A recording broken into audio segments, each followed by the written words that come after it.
वक्त को कि जब जम्मू कश्मीर में कॉन्स्टिट्यूशनैलिटी, डेमोक्रेसी, पीपल्स राइट्स का बेईमाना कत्ल किया गया।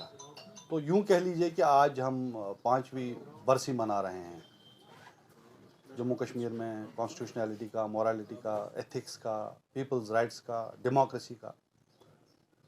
यूजुअली ऐसा होता है कि जो सरकारें 1 साल 2 साल बाद में मुकम्मल करती हैं तो वो अपनी एक लिस्ट बनाते हैं कि जी हमने ये अचीव किया है। और चूंकि जो करंट डिस्पेंसेशन है बीजेपी आरएसएस की, जो directly home ministry of India के अंडर गवर्न हो रही है, उनके पास सिवाय इसके कि उन्होंने जो ज़ख्म पहुंचाया है यहाँ के आवाम का, उनके पास और कुछ कहने को है नहीं। उनको पता है उनके अपने झूठ के पुलिंदे क्या हैं। तो हमने सोचा कि उनको हम ज़रा सा आईना दिखाएं और ये पॉइंट आउट करें कि उन्होंने क्या क्या किया है, क्या क्या अचीव किया है। तो सबसे बड़ी जो उनकी अचीवमेंट है उनके हिसाब से वो ये है कि यहाँ के लोगों की जो आवाज़ है उसको मज़ल करना, यहाँ के लोगों के जो हुकूक हैं उनको छीनना, वो डेमोक्रेटिक हों, पॉलिटिकल हों, कॉन्स्टिट्यूशनल हों, और यहाँ आम आवाम की कमर तोड़ देना।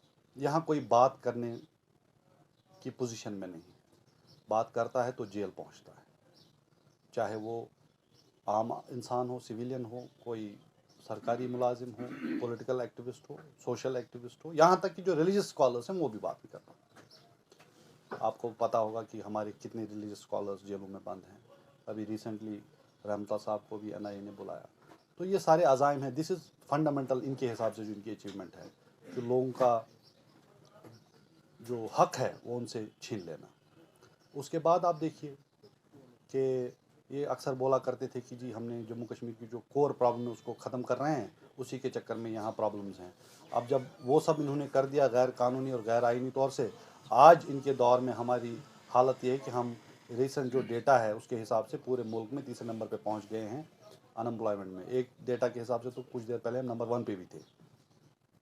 ड्रग्स, एक रिपोर्ट जो रिसेंट आई है फरवरी में, उसके हिसाब से सिर्फ कश्मीर में 70,000 लोग जो आइडेंटिफाइड हैं ड्रग अब्यूज़र्स हैं। बहुत सारे ऐसे होंगे जो उन आदद शुमार में आते नहीं क्योंकि पता नहीं है लोगों को। हमारे यहाँ एम्प्लॉयमेंट का जो हाल है वो आपको पता है। इनकी जो एजेंसियां हैं जो रिक्रूटमेंट के लिए रिस्पॉन्सिबल हैं, उन्होंने 5 अभी तक प्रोसेस किए, सब की सब स्कैम निकली। हर जगह करप्शन। क्या किया इन्होंने? और हमें तो खदशा है कि वो स्कैम्स भी जानबूझ के इन्होंने इसलिए किए ताकि स्कैम हो, फिर कोर्ट केस बने और उसके बाद कोई नौकरी ना मिले किसी यहाँ के नौजवान को। हमारे नौजवान वो फायर एंड इमरजेंसी सर्विसेज के, वो अभी भी महीनों से धरने पे बैठे। एक ब्लैक लिस्टेड कंपनी है जिनको कई स्टेट गवर्नमेंट ने बैन किया हुआ है। इनको जिद है कि नहीं हमें इसी को ये प्रोसेसेस देंगे।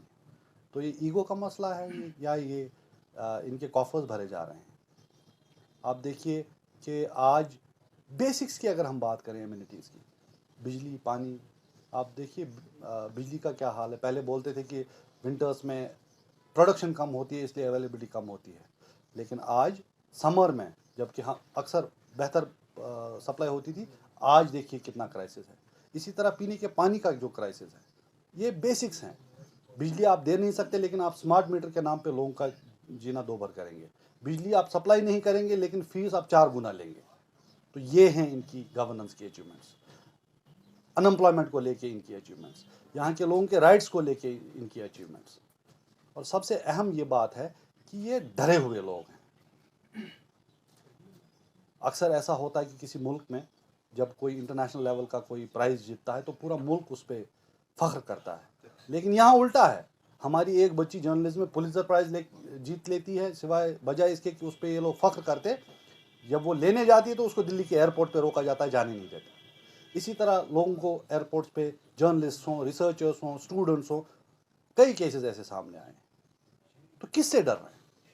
डर इसलिए रहे हैं क्योंकि उनको पता है कि जो झूठ के पुलिंदे उन्होंने बांधे हैं वो सस्टेन नहीं कर पाएंगे। तो डेमोक्रेसी, कॉन्स्टिट्यूशनैलिटी, पॉलिटिकल राइट्स के साथ साथ अनएम्प्लॉयमेंट, ड्रग अब्यूज़ और पानी और बिजली जैसी बेसिक जो रिक्वायरमेंट्स हैं, इतना कोलोसल फेलियर है।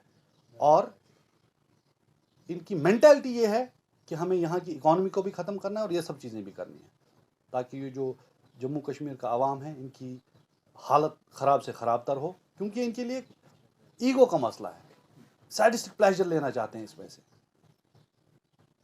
और हॉर्टिकल्चर हो, उसका जो हाल है वो आपने देखा। तो हमारी आइडेंटिटी, हमारी शनाख्त जो है उस पर किस तरह के हमले हैं, ये सब एक माइंडसेट की अक्कासी करते हैं। तो आज चूंकि 5 साल डायरेक्ट रूल के हुए हैं, तो हमने सोचा कि ये सब चीज़ें इनको पॉइंट आउट करें, और साथ ही हम जम्मू कश्मीर के आवाम की को भी बहुत सराहना करते हैं कि इन मुश्किल तरीन हालात में भी उन्होंने उम्मीद नहीं छोड़ी है। ये ज़रूरी नहीं कि वो सड़क पे नहीं आ पाए तो इसका मतलब है कि उनके दिलों में ऐसा कुछ नहीं है कि वो इसके ख़िलाफ़ नहीं है। ये कब्रिस्तान की खामोशी है, जहाँ हर कन पट्टी पे एक बंदूक रखी गई है। बात करना यहाँ जुर्म बन गया है, आप बात करेंगे आप जेल पहुँच जाएंगे।